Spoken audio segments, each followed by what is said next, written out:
Hi, I'm Tom Halton. I'm a master's research student, or research master's student at IADT, the Institute of Art, Design and Technology in Dunleary, Dublin, Ireland.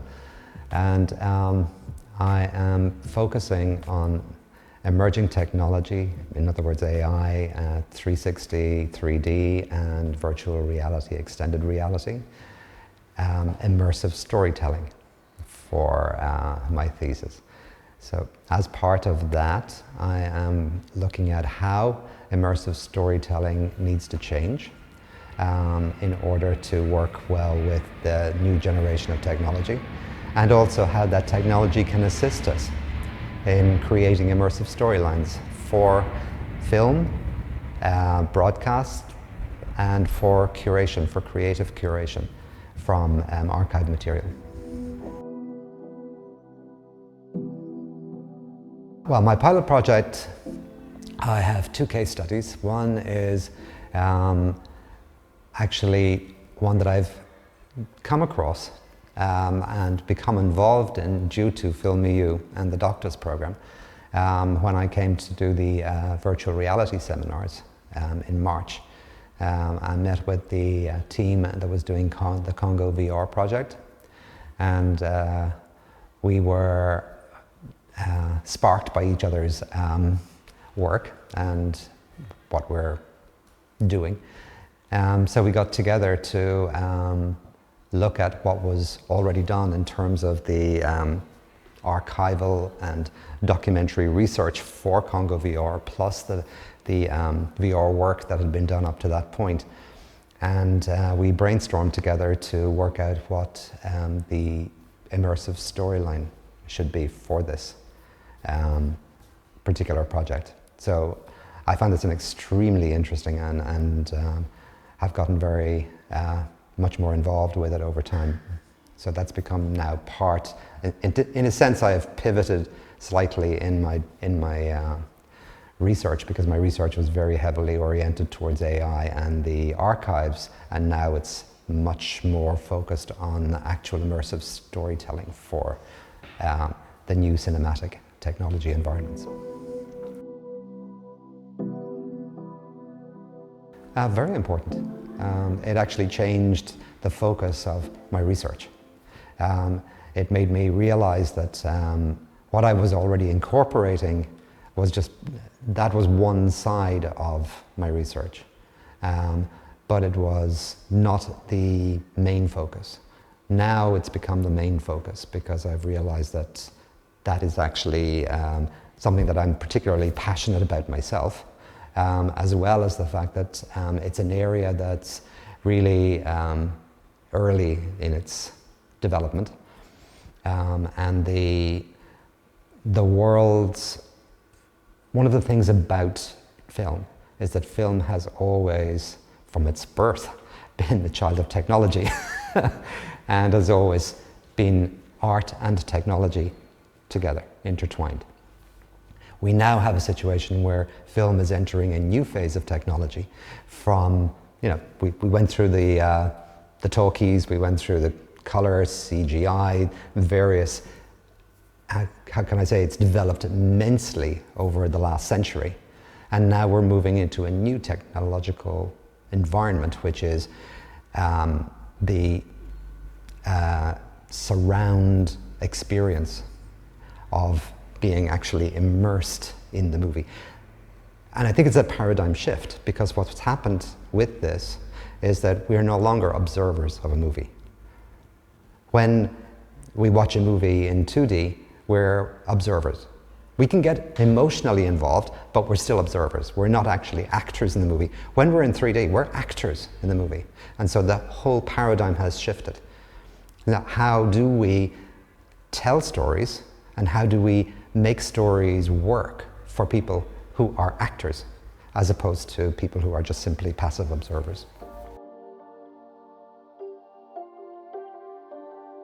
Well, to be honest, I wouldn't have come to the VR workshops in March if it wasn't for FilmEU. FilmEU made it possible, and that has changed, as I said, the direction of my research, It has made my research much more profound in specific areas.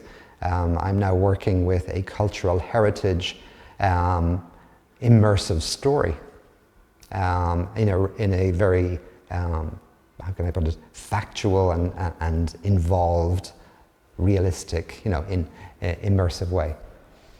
We were actually talking today. I was looking at how it's evolved since we did our brainstorming and talk about how it needed to change the storyline.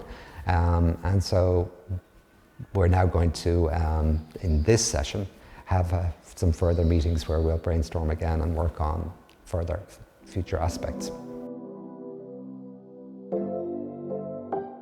I was working with the folks in IADT in the film school, and they mentioned to me that was I interested in participating. I didn't actually know about the FilmEU program at the time, and it was Linda and Daragh who asked me to have a look and see what I thought. And I know that Ronan was very, very heavily involved with the FilmEU program. So one of the things that really interests me and my other research masters colleagues is that we think that the development of artistic education is undergoing change right now, and we want to make sure that it moves in the right way. Art education is about art. Right? Whatever the art is, and whatever is used to make that art, it's about the art. Right? So there is a tendency to move into the academic mainstream and theorize about the art. It brings to mind Tom Wolfe's famous, The Painted Word, which basically was saying that, from Clement Greenberg onwards, art was no longer something that you could just walk into a gallery and look at. You actually had to read the critics in order to understand what it was about. Film is not like that. I'm particularly concerned here with film. That's my passion here. But film is not like that. It's an immediate thing. You should never read what a film is about before you go to experience it. Other than this is a subject area that I'm interested in, or I've seen a trailer. Wow, looks great. I want to go and see it. So when we're talking about education in art, and we're talking about postgraduate education in art, it's very easy to fall into the mainstream academic situation. And don't get me wrong, research is really important and reflection is really, really important. I do agree with that. But one of the things that I've seen is that there's a tendency to move away from the actual work and to make the work the reflection. And I don't believe that's what art is about. I think it's an important side of art, and it's very good for artists to have those tools because it informs art, and research informs art, but every artist researches their work.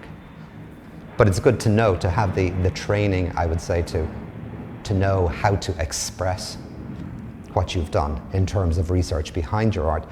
But at the same time, the assessment of what you've done should come down to what you've done, and how that affects the beholder, or the person who's experiencing what you've done. Oh, I've found it extremely important. As I said earlier, my research focus, is on creation, but there's an immense amount of research under the hood. So we're talking about researching cultural archives, a vast store of material and information. What comes to mind immediately, of course, is documentaries. When you're doing a documentary about something that happened in the past, or even if you're doing a documentary about something that is happening now, you're creating an archive. The present is becoming archive all the time. So we're moving from present into past as we move towards the future, and so archives are growing. Everything that's happened and that's happening is archive material, and it's material for artists, material that we will use going forward to create works. And so research is absolutely and incredibly fundamental to it. It's really, really terribly important. And that's part of what I'm doing, is to focus on providing better tools for research and much more productive tools for filmmakers and curators in the cultural heritage space to be able to more quickly research and generate whether it's exhibitions or cultural experiences or movies.